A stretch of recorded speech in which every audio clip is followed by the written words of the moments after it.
Yo, welcome back to more Mansa. It is your boy Mansa. You guys told me to react to this, man. We got Exes define their breakup with... I haven't yet to see this name before. Timna Shuto. I have yet to see this name before. And Creative Queer defining Breakup as season 1, episode 1. Let's check this out, man. This lady right here is very beautiful, by the way. Let's check this out. Y'all new here, smash yourself and like the video. Let's get it. What advice would you give your ex's next partner? Jeez.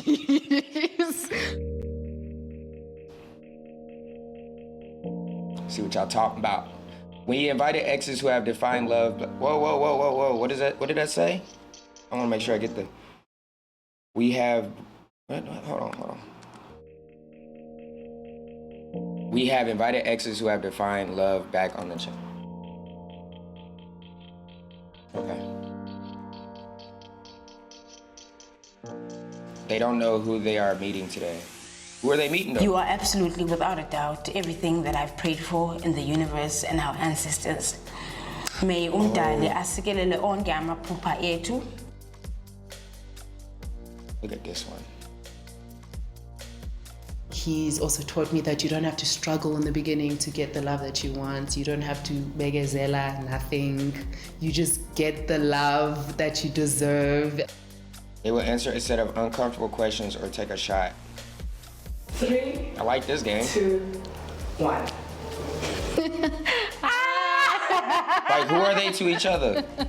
How are you? Hi, I'm good. How y'all know Shall we each take other? a shot? Let's toast. Cheers. It's a great episode.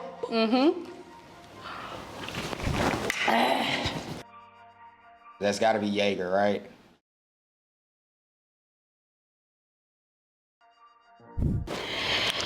Okay. How often do you stalk your ex on social media?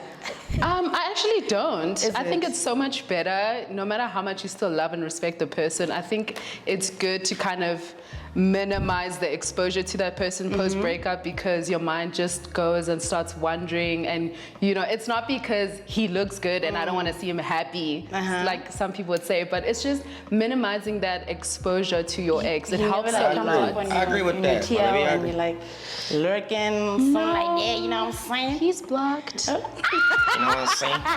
You blocked me. Okay. No, it's a I've good never block. It's blocked not like my I hate exes. you Yeah, block. okay. It's It's just like distance, Yes. take my space kind of a thing. yes. What advice would you give your ex's next partner? Jeez. She needs a lot of vulnerability. I think it was something that I couldn't give in the relationship. Because of my past traumas, I saw how I showed up in the relationship. Even though I thought I was somebody that can be vulnerable, you know, I thought I was doing the work. But I think going to therapy and the last few months have been You got a lot. You got a lot on, my baby. I can't even see you. given me so My much baby, time. she got shades on. She got the hat. She got the. My baby, I can't see you. As to where I fell short in the relationship. So I think I'd tell them to give them a lot of vulnerability and be very patient with them. Yeah, That's what good. I'd say. That's nice. That's good. Did the publicity of your relationship negatively affect your relationship? I wouldn't say it negatively affected my relationship, because we would just like kick back and be like, these people, they want us to release on YouTube. Like, we just want to live life, you know, like people obviously want have us to release on expectations, YouTube. and It obviously our always comes to relationship was YouTube, man. formed in the Everybody wants public those eye, so relationship there's YouTube no channels. running away from that. But it didn't affect our relationship. Maybe it affected... Yeah, but you never know, man. Somebody come out with his own, you know what I'm saying, reality YouTube relationship channels. I just gotta find my wifey first, you feel me? Once I do that, as individuals, because I we got maybe y'all. felt like we could do more individually, or... Couldn't do more. No, we felt like maybe we could do more as individuals rather than a everything being couple. together, and you know, the couple name, the merged name, it was a lot at some point. And no matter how good two people look together, doesn't mean that they're gonna get married and have kids. So just don't put so much pressure on other people's relationships, Yeah, and just that's give a people fact. that grace I that, feel you like know social what, media. sometimes things... I agree with. I feel like social media, like people put a lot of pressure on like public relationships. Like a lot of y'all like see what y'all see. Like, yeah, they live together, but y'all forcing it. Like, If it's natural, if they belong together, they belong together. If not, they don't. But they put a lot of pressure on people to actually be together, and I feel like it tears the relationship apart. It's like there's pressure on the relationship for it to work, for it to happen, for it to move quick, for them to do this and that and this. Like, just let it flow naturally, y'all. Let it flow naturally. Things come and sometimes things go, and that's just. I'm subbing everybody now. About my that's relationships. right. Just give me grace, guys. Yeah. Shots are still standing. How do you describe your breakup to other people? Damn. Just jump straight into it. Damn, son, where'd you It's very find private and this? personal, because in as much as there obviously was something that happened to break us up. Obviously now I know Utinam, I was part of the problem. I was part of the downfall. So I can't sit here and say this is what happened. It's months of other issues. It's my childhood traumas. It's their childhood traumas. It's how that worked together. It's a lot of things. I know where I went wrong, and I shared I was struggling with vulnerability, and that's where I could have done better. That's beautiful. So, I love accountability. Hey. Love it. But that is it me now, eh? Yeah. What has been the hardest thing for you since the breakup, and why? Wow.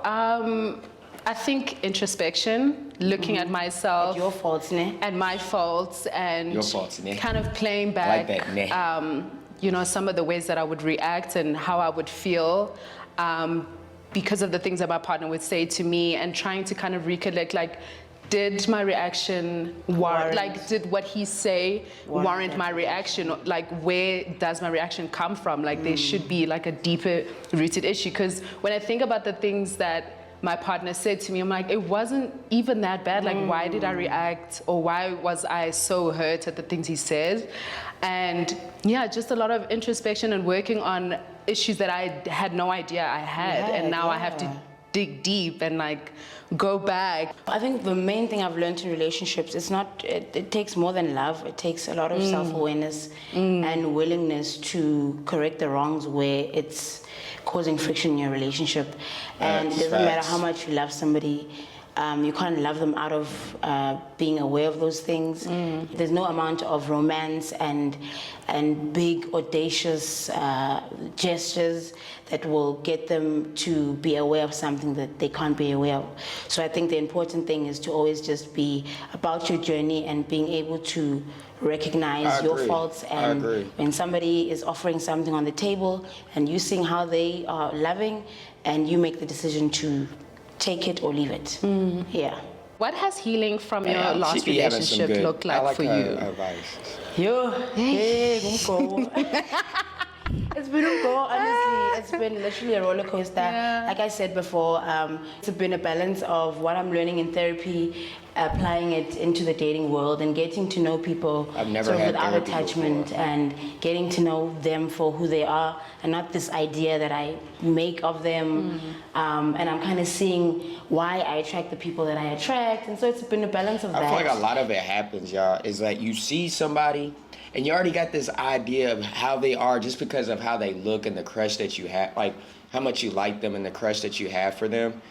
I don't even know if that makes sense, but I hope you get what I'm trying to say here. But like, once you meet them, they're not who you think you are, but you still want to try to force it. You still want to try to like them because of the crush that you already had, like the visual that you already had that they were before you talked to them or before you spoke with them. I feel like that's where things go wrong. Like, you could probably tolerate them, but you don't really love them. You just love the thought of what they could, like what you thought they were or what you thought they could be. Like, Last one, no like shots. that's how it No is, shots. Shots still standing. Okay. If you could go back to one moment in your past relationship and change how you behaved, what would it be? Yay. that's There's a good few. Okay. I think I definitely wouldn't have taken things too hard. I would have taken some criticism and correction as what it is, criticism and correction, and not like a personal attack or, like, oh, how can you say that you don't love me? You don't have my back. Yeah, so I think I would definitely try to be more objective, try to be more mature about it. Yeah, definitely that. Okay. It's tough. Okay, last question. Considering past breakups, how has your approach to dating changed? I think at the top of my head, I met my partner or my ex during pandemic. It was a lot of social media, a lot of DMing, a lot of back and forth. We really couldn't see each other. So my approach now, I want to see people face to face.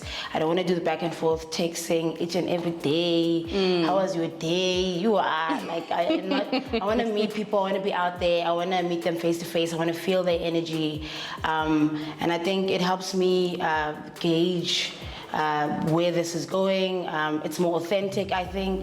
Definitely more Maybe authentic. dating multiple people. I know in that's person? right. Yo, You know- so like dating multiple people can get very, very stressful. Like that's so I couldn't do it, bro. Like I've tried it. It's too much stress. I had to drop female. Like I couldn't do it, bro. Going It's on stressful. dates and having Stressful. fun with people and just, I would always tell people to keep a roster. I mean, Keep a roster. It's gonna do for you, my baby. But it's been mostly fun. Very fun. Out here in very South Africa, flirtatious, it's eat or be eat. very good. Niggas, y'all better eat. Cause y'all gonna get eat. You hear what she said? Keep a roster. Nigga, y'all better eat. Y'all better not be out here getting eaten. Goodness gracious. Oh. What happened? Yeah. One last question to ask you guys. oh God. Have you moved on? Yes. Are you gonna go first? She has not moved on. If you have to think about it like that, my baby, you have not moved on. I mean, I'm both haven't voting moved on. bombshells out the villa every week. These ladies have not moved on. What does moving on mean? Let's unpack this. Let's unpack. They have not moved on. You can tell. Let's define moving on. It's